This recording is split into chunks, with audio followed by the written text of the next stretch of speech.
இன்னைக்கு நியூஸ் என்னென்னா, யூனிட் 9ல் தமிழ்நாடு வளர்ச்சி குறியீடுகள் ஹியூமன் டெவலப் இண்டிகேட்டர் இன் தமிழ்நாடு அதை பற்றின ஒரு நியூஸ் தான். தினமணி ஃப்ரண்ட் பேஜில் நிதி ஆயோக் வெளியிட்ட அறிக்கைப்படி தமிழ்நாடு வறுமை ஒழிப்பு, சுற்றுச்சூழல் பராமரிப்பு, குறைந்த செலவில் மாசில்லா எரிசக்தி ஆகியவற்றில் தமிழ்நாடு முதலிடத்தில் இருக்குது.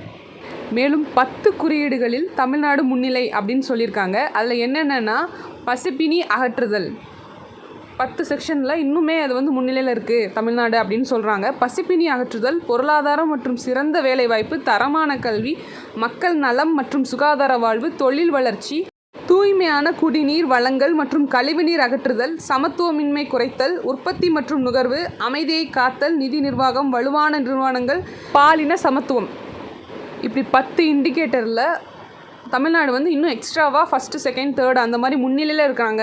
அப்புறம் ரேங்க் வைஸ் கொடுத்துருக்காங்க. ரேங்க் வைஸ் பார்த்திங்கன்னா என்னென்ன செக்ஷனில் தமிழ்நாடு ஃபஸ்ட்டு இருக்குன்னா அதை ஒரு டேபுலேஷன் மாதிரி போட்டு நமக்கு காட்டியிருக்காங்க. தனித்தன்மை நிலைநாட்டும் தமிழ்நாடு அப்படின்னு ஒரு டேபுலேஷன் போட்டிருக்காங்க. அதில் இலக்கு ஒன்று இருக்கும். அதில் தமிழ்நாடு எத்தனாவது பிளேஸ், சராசரியாக எத்தனாவது பிளேஸ்ன்னு பிரித்து கொடுத்துருக்காங்க. பாவர்ட்டி எராடிகேஷன் சொல்லப்படுற வறுமை ஒழிப்பு 92 பிளேஸ், சராசரியாக 72nd பிளேஸில் இருக்குது. செகண்டாக பசிப்பினி அகற்றல் அப்படின்றது 75th பிளேஸில் இருக்காங்க. மக்கள் நலனில் 77, தரமான கல்வியில் 76, ரொம்ப முக்கியமானது எஜுகேஷனில் 76ல் இருக்கிறோம். டிஎன்பிசி கொஸ்டினில் அதிகமாக எஜுகேஷனை பற்றி கேட்குறது உண்டு. அதனால் தரமான கல்வி 76, சராசரியாக 61 அப்படின்றத ஞாபகம் வச்சுக்காங்க.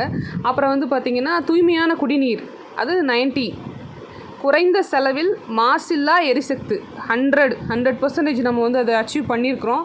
ஸோ இது ரொம்ப ரொம்ப இம்பார்ட்டன்ட். பொருளாதாரம் மற்றும் சிறந்த வேலைவாய்ப்பில் 81. நெக்ஸ்ட் இன்ஃப்ராஸ்ட்ரக்சர், தொழில் வளர்ச்சி, உட்கட்டமைப்பு வசதிகள் அதில் 67, சமத்துவமின்மை குறைத்தல் 76, சுற்றுச்சூழல் பராமரிப்பில் 81, அமைதியை காத்தல், நீதி நிர்வாகம் அதில் 78, உற்பத்தி மற்றும் நுகர்வில் 78. இதில் இருக்கிறதுலே ரொம்ப லீஸ்ட்டாக நம்ம பாயிண்ட் அவுட் பண்ணுறது என்னென்னா பாலின சமத்துவம் தான். இம்ப்ரூவ் பண்ண வேண்டிய செக்ஷனில் அது ஒன்று. பாலின சமத்துவம் ரொம்ப லீஸ்ட்டாக இருக்குது, 53 தான் இருக்குது. சராசரியாக 49லேருந்து 53 இருக்குது. ஜெண்டர் ஈக்குவாலிட்டி 53 கம்மியாக இருக்குது. அதை இம்ப்ரூவ் பண்ணிக்கணும். நம்ம தமிழ்நாடு லெவலில் பார்த்திங்கன்னா அது கொஞ்சம் லீஸ்ட் அமௌண்ட்டில் இருக்குது. இந்த நியூஸ் ரிலேட்டடாக சமச்சீரில் ஒரு லெசனே இருக்குது. 11th எக்கனாமிக்ஸில் தமிழ்நாடோட எக்கனாமியை கண்டிப்பாக படிங்க. அந்த தமிழ்நாடு எக்கனாமின்னு ஒரு லெசன் இருக்கும். அது ஃபுல்லாக இந்த நியூஸ் ரிலேட்டடாக இருக்குது. இன்றைக்கே அதை எடுத்து படிச்சிருங்க. என்ன கொடுத்துருக்காங்கன்னா, தமிழ்நாட்டின் சிறப்புகள்னு கொடுத்து 2005லேருந்தே இந்தியா ஓரளவு டெவலப் ஆகிட்டு இருந்துச்சு. அதோட தமிழ்நாடு ஒரு வேகமான வளர்ச்சியை முன்னெடுத்துச்சு. மற்ற ஸ்டேட்டை கம்பேர் பண்ணும்போது பாவர்ட்டி எராடிகேஷன் பாவர்ட்டி ரெடியூஸ் பண்ணுறதுல தமிழ்நாடு ஃபஸ்ட்டில் இருக்குது. ஏழை மக்கள், அந்த புவர் பீப்புள் ரொம்ப கம்மியான லெவல்லே தமிழ்நாட்டில் இருக்காங்கன்னு சொல்கிறாங்க. அப்புறம் லார்ஜஸ்ட் கான்ட்ரிபியூட்டர் எதுனா ஜிடிபி நம்ம அதிகமாக கான்ட்ரிபியூட் பண்ணுறோம். தமிழ்நாட்டிலேருந்து 2nd பிளேஸில் நம்ம இருக்கோம் ஜிடிபி கான்ட்ரிபியூட் பண்ணுறதுல. அப்புறம் ஹியூமன் டெவலப்மெண்ட் இண்டெக்ஸில் 3rd இருக்கிறோம். இது யுஎன்டிபியோட 2015 ரிப்போர்ட். இப்போ நம்ம பார்த்துட்ருக்கிறது 2023-24 நிதி ஆயோக்கோட அறிக்கை. இது ஒன்றிய அரசோட நிதி ஆயோக் அப்படின்ற ஒரு அமைப்போட அறிக்கை இது. நெக்ஸ்ட்டு தமிழ்நாட்டோட சிறப்புகள் என்னென்னு பார்த்தீங்கன்னா, மூலதன முதலீட்டில், தொழில்துறை உற்பத்தியிலையும் நம்ம 3ஆவது இடத்துல இருக்கிறோம். 3rd பிளேஸில் நம்ம இருக்கிறோம். ரெண்டுலேயுமே கேபிட்டல் ஃபார்மேஷன்லேயும் தொழில்துறை உற்பத்தியிலையும். அடுத்து தொழிற்சாலை எண்ணிக்கையில் 17% பங்குகளுடன் முதலிடத்தில் இருக்கிறோம் தொழிற்சாலையில் எண்ணிக்கையில். அடுத்து தொழில்துறையில் வேலைவாய்ப்புலையும் பார்த்திங்கன்னா கரெக்டான பங்களிப்பு கொடுத்துட்ருக்கோம். நிதி ஆயோக்கோட அறிக்கைப்படி சுகாதார குறியீட்டில் 3ஆவது இடத்துல நம்ம இருக்கிறோம்.